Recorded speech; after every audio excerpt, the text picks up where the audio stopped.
Marc Lagarue à Madiran, agriculteur sur une exploitation de 72 hectares avec une activité viticole, 9 hectares de vignes et des cultures et entrepôts de bovins viande. Donc président de la CUMA du Bergons avec une activité viticole, notamment un groupe tracteur qui regroupe 6 adhérents. Cette activité a démarré en 2020 par l'achat d'un tracteur équipé d'une cabine pressurisée et climatisée et filtre à charbon. Auparavant, il y avait eu l'acquisition déjà de pulvérisateurs, mais le groupe s'étoffant et la nécessité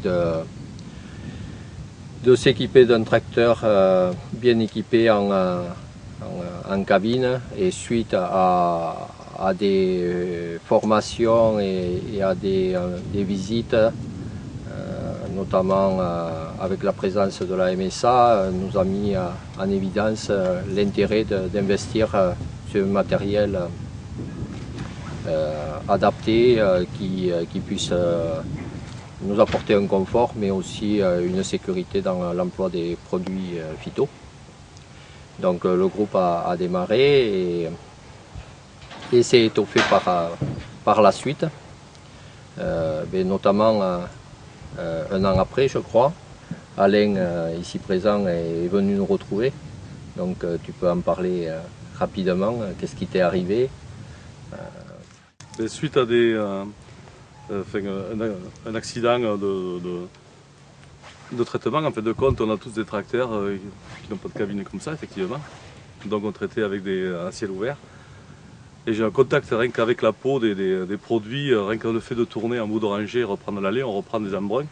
Et en fin de compte, j'ai fait une allergie à un produit toxique, dû à ce qu'on traite, le fait d'avoir rien sur le visage, qui m'a valu un séjour de 2 jours à l'hôpital de Pau.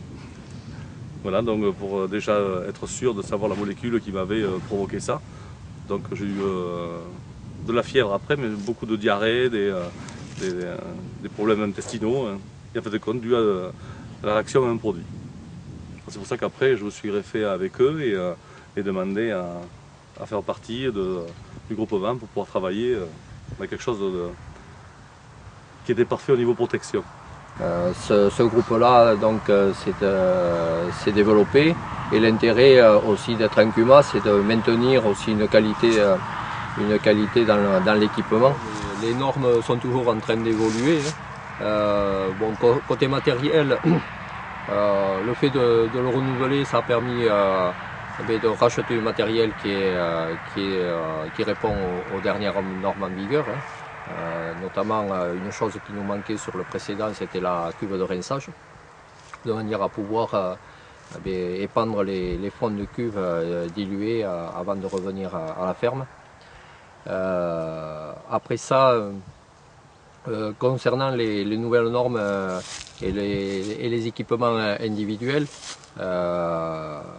le kit complet, combinaison avec masque intégral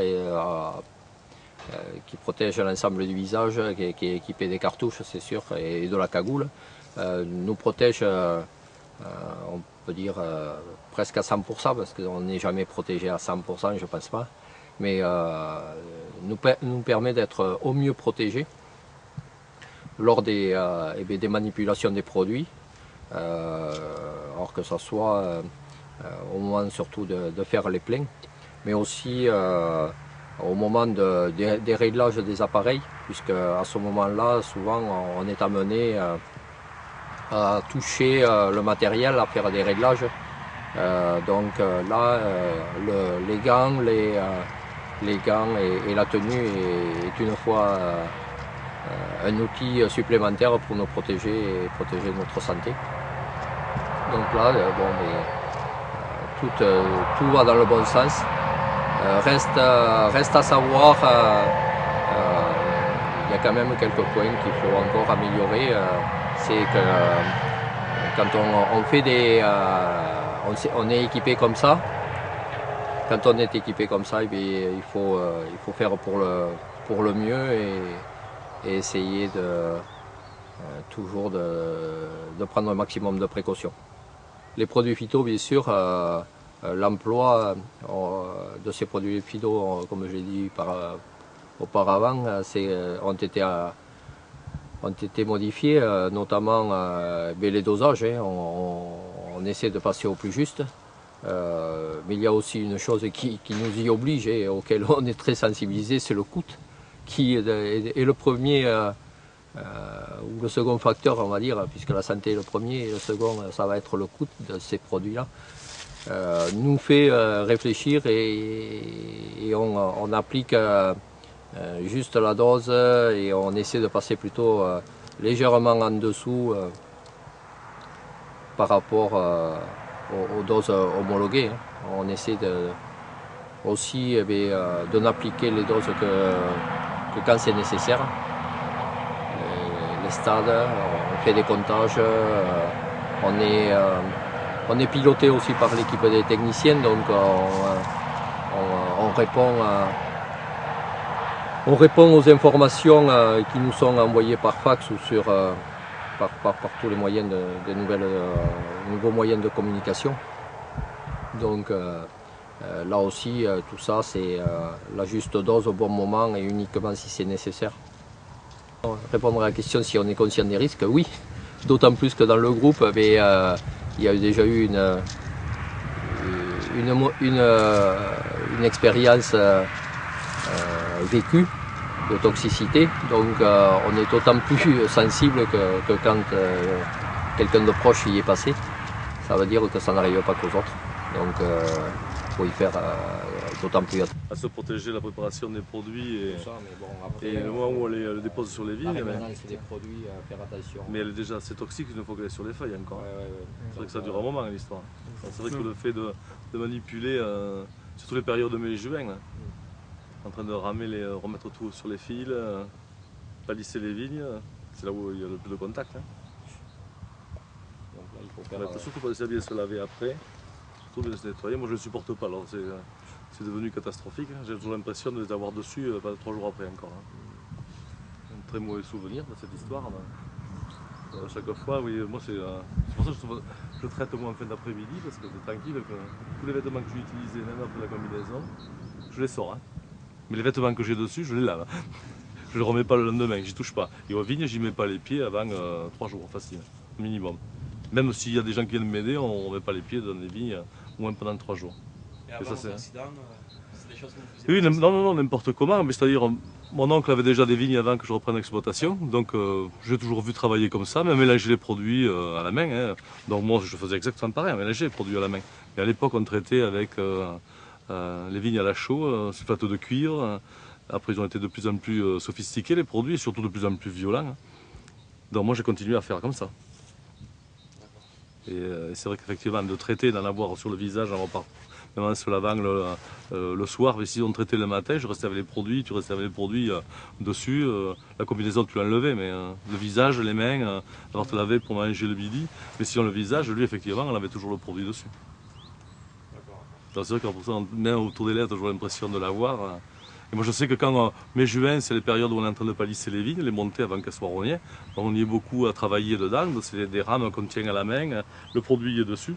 Effectivement, tu transpires, il fait très chaud au mois de juin, ça t'essuyer un peu, à toucher davantage, ou boire, ou prendre une bouteille, mais on ne se lave pas les mains. Et c'est comme ça qu'on a des contacts. Ouais. Parce que j'avais été à Pau suite à cette histoire. Le mec le gars qui m'avait reçu à Pau, là, qui s'occupait de ça, de tout ce qui était toxique, m'a dit mais c'est pas possible, vous avez dû en boire. Et je n'en ai pas bu, mais le fait de l'avoir autour des lèvres, et tu sais, à l'époque on ne faisait pas trop la course à ça, donc on ne prenait pas soin de travailler proprement et surtout se protéger. Parce qu'on nous faisait bien comprendre de toute façon que ce n'était pas des produits nocifs. Effectivement, il était. Alors c'était 2 ou 3 ans avant que vous preniez le tracteur, qu'on prenne le tracteur à la Cuba. Dans 2001, le premier achat du premier tracteur. C'était en 2002, tu l'as eu peut-être en 2001. 2001. Accident. Donc, Bah, je me rappelle. Non, c'était plus vieux que ça. Ouais, c'est plus vieux que ça, parce qu'après, je m'étais acheté un appareil, enfin, un masque, mais avec visière, tout, pour être complètement protégé. Et puis après, quand je suis bon, quand Kuma il y avait ce tracteur et qu'on pouvait y rentrer, je me suis inscrit de suite. Hein. C'est ce moyen d'être bien protégé. Tu voulais parler quoi, des cahiers de... Oui, les cahiers d'enregistrement, des cahiers des charges, ou que ça a commencé des fois avec les CTE. Après, la traçabilité nous oblige à tenir des cahiers. Et donc, au départ, on a des formations. Donc, une fois de plus, on est sensibilisé à tenir à jour tout ça. Donc, on est obligé de rapporter les quantités appliquées. Donc, on est censé maintenir toujours les matières actives qui sont utilisées. les matières actives. Celles qu'on n'utilise plus, ouais. qui sont sorties du marché, ou que notre cave, c'est-à-dire nos techniciens ont enlevé certains produits qu'on utilisait autrefois, qui étaient beaucoup plus dangereux que ce qu'on utilise maintenant. Donc c'est mieux suivi. Et nous, on est au courant maintenant quand même de tout ce qui se passe. Donc effectivement, comme il y a une traçabilité sur nos vies, hein, ce qui fait quand même notre force dans le Madiran, on est aussi au courant de tous ces produits et surtout leur toxicité quand même. Bon, et après, le fait que toutes ces filières se sont organisées, il y a une chose aussi, c'est que tous les emballages sont évacués au moins une fois par an. Ouais. Donc ça nous oblige aussi à les stocker dans les bidons vides, bien les égoutter, les rincer, les égoutter, mais aussi les stocker dans des locaux qui sont réservés, ou dans des poches qui sont réservées à cet usage, donc de manière à pouvoir les évacuer en temps voulu. Donc tout ça aussi va dans le bon sens, parce que bon, tous ces bidons qui traînaient autrefois, rien n'empêchait que bon, on pense à nous, mais on ne pense pas forcément aux enfants qui jouent autour, qui peuvent se servir de bidons pour aller peut-être signaler pour jouer au foot, marquer l'emplacement des poteaux. Donc tous ces bidons qui traînaient, on trouvait toujours une fonction, pour les réutiliser après coup. Ouais, donc tout ça, c'est vrai que... et le fait, c'est vrai que maintenant que ce soit ramassé, on sait les dates où les produits sont récoltés, tous les bidons et emballages. Et emballage, donc c'est vrai qu'on ne voit plus rien dans la nature traîner, c'est mieux. Ouais, c'est mieux. Vachement mieux. Le fait de mettre toutes ces tenues et tout ça, bon, ça a du bienfait par rapport à l'environnement, mais ça aussi, à la limite, dégrader notre image. Dégrader aussi notre image, entre guillemets, parce que nous, en nous protégeant, on a montré aux gens par le fait qu'on se promenait dans les champs avec des tenues de camouflage, on va dire, oui. Et des masques. Bon, donc ça a montré aux voisins qu'on employait aussi des produits toxiques, ou tout au moins dangereux. Et cette image-là, bon, on l'a véhiculée, nous, en voulant prendre, en allant dans le bon sens, en prenant des précautions pour nous. Et c'est vrai que cette image de paysan pollueur et certainement a été à un moment donné montée en épingle, parce qu'on nous voyait nous promener aussi oui. Comme ça. C'est-à-dire on nous a montré souvent du doigt. Effectivement, tout le monde s'est retourné un petit peu contre nous et contre ça, utiliser des produits à tort à travers. Là maintenant, il faut reconnaître quand même qu'il y a quelques années, tout le monde a fait beaucoup de progrès de stockage déjà des produits. C'est vrai qu'avoir des locaux bien stockés, on ne va plus traîner des sacs ou des bidons à droite et à gauche. Le fait d'avoir une traçabilité et d'être en fin de compte redevable de ce qu'on utilise envers tout le monde, on fait davantage attention aux produits. D'autant plus qu'ils sont chers aussi, donc on essaie de les utiliser à bon escient. On ne fait plus ce qui se faisait autrefois, des passages systématiques où on surdosait, les produits n'étaient pas chers et on ne faisait pas attention à ce qu'on faisait. Là maintenant, on utilise bien les doses et au contraire, si on peut sauter même un tour, si le temps le permet, on ne va pas se gêner. Voilà, Avant, on n'essayait pas de courir de risques. On traitait systématiquement. Là, tout le monde fait attention. Ouais. En fait, on pensait autrefois qu'on se protégeait de tout risque qui pouvait aller à l'encontre de la production que l'on faisait, en pensant que plus on en mettait, plus on était couvert. Et ce n'est pas forcément le cas. On se rend compte que la chose la plus importante, c'est de les employer uniquement quand il faut et comme il faut. Et en faisant attention à ne pas aller par l'emploi d'excès de certains produits, aller détruire d'autres aides naturelles qui sont au milieu du feuillage, qui sont les insectes ou certains insectes favorables. Donc tout ça, les avantages conscients. Ouais. Mais bon, on en emploie déjà beaucoup moins. La réduction des charges est notre seul moyen à l'heure actuelle de maintenir du revenu. Donc on y fait très attention. Nous nous trouvons sur le vignoble de la cave de Crouseilles. Donc la cave de Crouseilles, c'est une cave qui se situe dans l'appellation Madiran, qui regroupe 150 adhérents sur environ 800 hectares. Elle produit du Madiran, Pachon Pile doux et sec, des béarnes rosées et rouges et des vins de pays. Donc chaque adhérent, afin de produire des raisins de qualité, respecte un cahier de production. Donc il s'engage au mois de janvier, avant que la vigne démarre son cycle, s'engage sur un cahier de production donc, qui est grand vin, haut de gamme, privilège ou tradition pour les Madirans. Et ensuite, tradition pour les pachins moelleux ou secs.